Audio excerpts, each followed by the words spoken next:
Napaka-exciting ng aabangan sa mga next episode dito sa Lavender Fields dahil sa pagharap ni Agent Fernandez at Tyrone ay nagpanglaban ang dalawa at sinisisi ni Agent Fernandez si Tyrone ng pagkamatay ng asawa at anak. Alalang-alala si Jasmine o Lavender sa pag-uwi ni Agent Fernandez na nagtamo ito ng mga pasa at nangako sila sa isa't isa, Jasmine at Sandro, na walang bibitaw at makukuha rin nila ang hustisya na inaasam.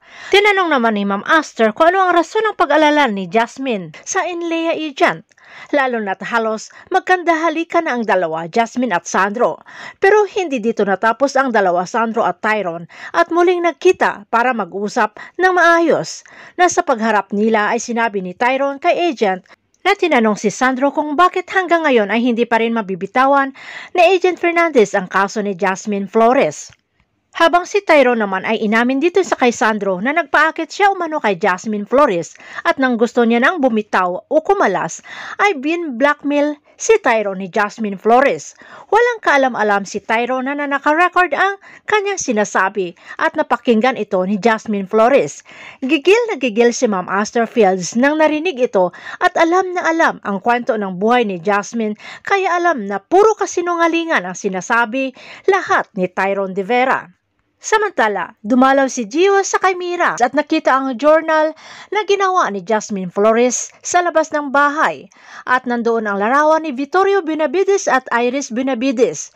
Inuwi naman ito ni Gio at ibinigay sa kanyang nanay Lydia ay ibinigay ito sa mag-ama Iris at Vito kaya napagtanto ni Iris na may binabalak o kung ano man itong si Lavender Fields laban sa kanila. Hindi nila alam na narinig ito ni Jasmine o Lavender ang kanilang pag-uusap na nasa labas ng pintuan. At nakikita si Tyrone na karga-karga itong si Camila na walang kamalay-malay itong si Tyrone na itong bata ay tunay niyang anak nila ni Jasmine Flores. Sa nabuong pagdududa ng mga Benavides ay agad pinaimbestigahan ni Vito kay Harry ang bahay ni Ma'am Aster Fields at pinamanmanan ito sa kay Harry at kung ano pang alam ng mga Aster Fields tungkol sa koneksyon ni Vito kay Marigold. Hindi naman ito nalingid kay Ma'am Aster Fields at nakipaglaro lang din o nakipagplastikan kay Vittorio Benavides sa kanilang pagkita. Pero sa patuloy na pagmamanman ni Harry ay nakita si Aster na kausap ang mga taga-Inlea, lalo na kay Agent Fernandez. Agad kinuhaan ito ng video o larawan ni Harry at maipakita kay boss niya Vittorio Benavides na nakikipagtulungan talaga si Aster o Lavender sa mga taga-Inlea. Lalong lumakas ang kutob ng mag-ama sa ipinakita ni Harry, kaya lahat ng larawan ni Lavender at ni Jasmine ay tiningnan ni Iris, lalo nang ipinakita ni Iris ito sa kay Tyrone at napagtanto na ito'y walang iba, si Jasmine Flores at Lavender ay iisa lamang.